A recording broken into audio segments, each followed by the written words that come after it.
Welcome back to Factual America, where we dig beneath the headlines and look at the real stories shaping our country. Today, we're tackling a topic that's flying under the radar, but could dramatically reshape the way millions of Americans live, work, and raise their families. You've seen the headlines, you've heard the buzzwords about smart growth, urbanization, and sustainability. But have you heard about the plan to abolish the suburbs? It's not a conspiracy theory. It's not far-off speculation. The campaign to end traditional suburban life is already happening, and it's picking up steam faster than you might think.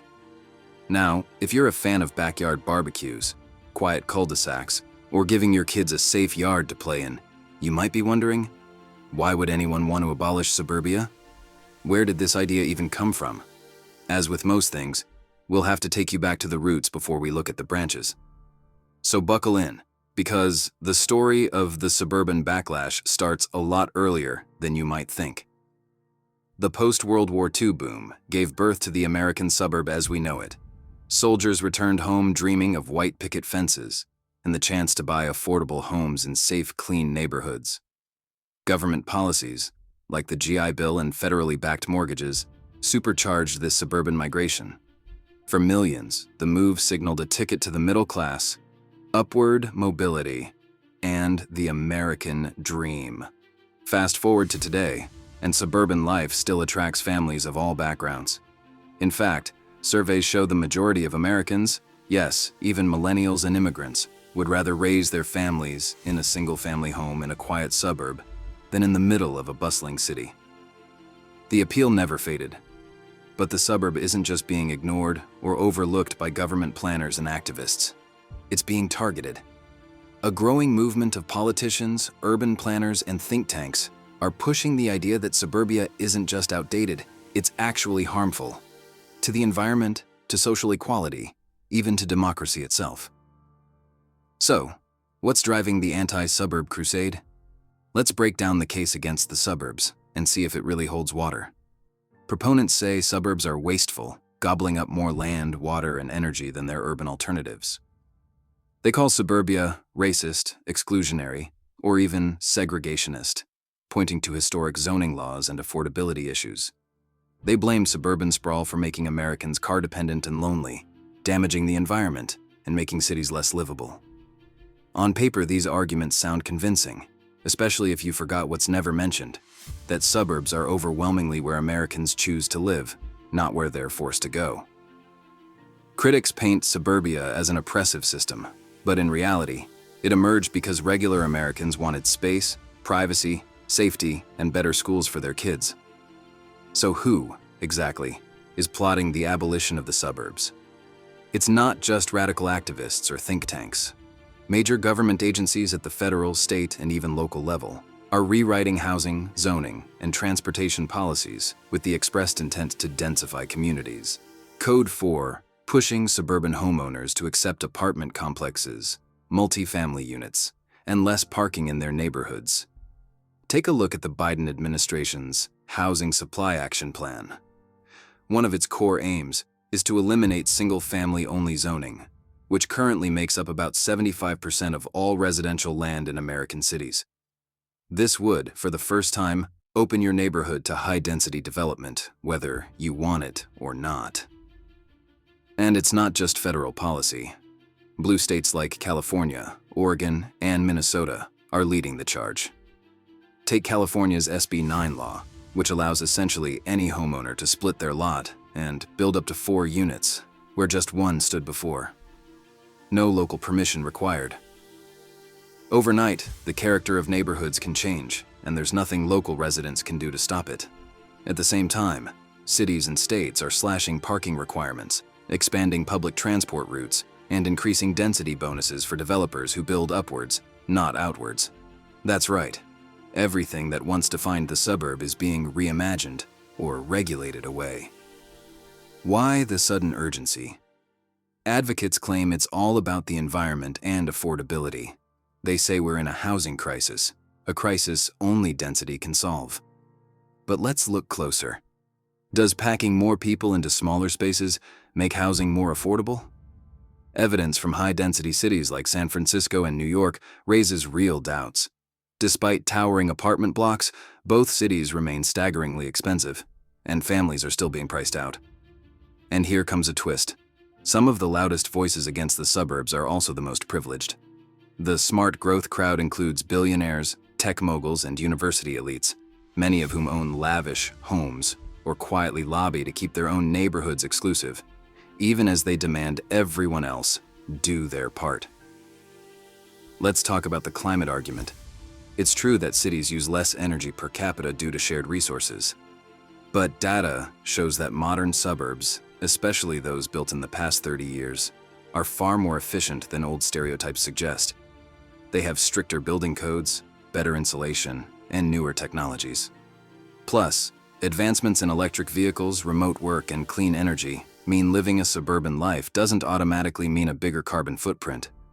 If ending the suburbs won't solve housing affordability or the climate crisis, what's really going on here? Here's where the story gets more interesting. Embedded in the push for high density is a vision for how you should live. Top-down planners believe your desire for a detached home, a yard, and space for your kids is selfish, that society should guide you into bus stops, tiny apartments, and city-provided amenities instead. But this vision isn't shared by Americans. Every time high-density proposals get put to a vote, such as in Seattle, Denver, and larger cities, voters of all backgrounds and political stripes push back. They want choice, not mandates. And for developers and city bureaucrats, that's a problem. So, what do these planners do when they lose the Democratic contest? Too often, they sidestep voters altogether. We've seen federal grants tied to local zoning changes, state laws that override city councils, and stakeholder commissions, packing meetings with paid activists rather than real residents. It's a classic bait and switch. What you wanted simply doesn't matter anymore. Here's where things get even more concerning. The plan to abolish the suburbs isn't just about housing. It's about reshaping culture, community, even your freedom. Suburban neighborhoods foster independence, family stability, volunteerism, and private charity. They allow parents to choose the best schools and neighbors, to look out for one another. If you pack everyone into tax-subsidized apartments with city-run programs, you lose that organic web of civil society. Let's pause. This isn't to demonize apartments or urban living. Cities have their place.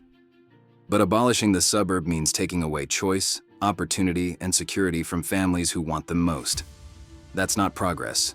It's social engineering, top-down and forced. Let's look at the most chilling example. The 15-minute city plans cropping up in major metro areas. On the surface, they promise convenience, every need within a short walk or bike ride. But dig deeper, and you'll find proposals for zoning restrictions, travel limitations, even congestion charges that penalize anyone who dares to drive outside their district. Critics warn these plans pave the way for micromanaged lifestyles, with surveillance-adjacent technology tracking your movements. Still think losing your yard is a distant concern? Look at what's happening across the pond in the UK, Australia, and Canada. The Ban the Bungalow movement is abolishing detached homes in favor of near-universal apartments. Politicians there openly argue that single-family homes are immoral in the age of climate change. The rhetoric is beginning to echo here. Here's another twist. Communities are now fighting back, and not just in red districts. Progressive cities like Portland and Minneapolis are seeing residents of all backgrounds organize around keeping at least some single-family neighborhoods protected. Multiracial coalitions of parents, retirees, and immigrants are beginning to redraw the lines, demanding a say in local zoning. So what can we, as ordinary Americans, do? First, get educated about what zoning reform and housing policy bills actually mean for your neighborhood. Don't assume catchy slogans equal good policy. Demand transparency from your elected officials. Support local journalism that uncovers what's happening behind the scenes. Don't let the debate be hijacked by experts who don't have to live with the consequences. Second, stay involved in local politics. Show up to city council meetings, write your representatives, and organize within your neighborhood. If enough people voice their opinions, even the boldest plans can be stopped in their tracks. The suburbs only die if families stop defending them and start believing the only future is a dense, anonymous city. Finally, don't be ashamed to stand up for the neighborhood, the way of life, and the community you love. Suburbia wasn't imposed from above. It's the product of a national dream, a vision millions worked hard to achieve. Abolishing it in the name of progress isn't inevitable. It's a choice. And it's one every American deserves to have a say in. So what do you think? Is the campaign to abolish the suburbs a real threat, or just overblown hype? Should Americans defend their right to choose how and where they live? Or is it time to rethink the American dream? Let us know in the comments below. And while you're at it, tell us what other issues you want Factual America to break down next. Don't forget to like, share, and subscribe for more in-depth, no-nonsense analysis on the issues shaping our nation. Thanks for watching. This is Factual America, where facts still matter.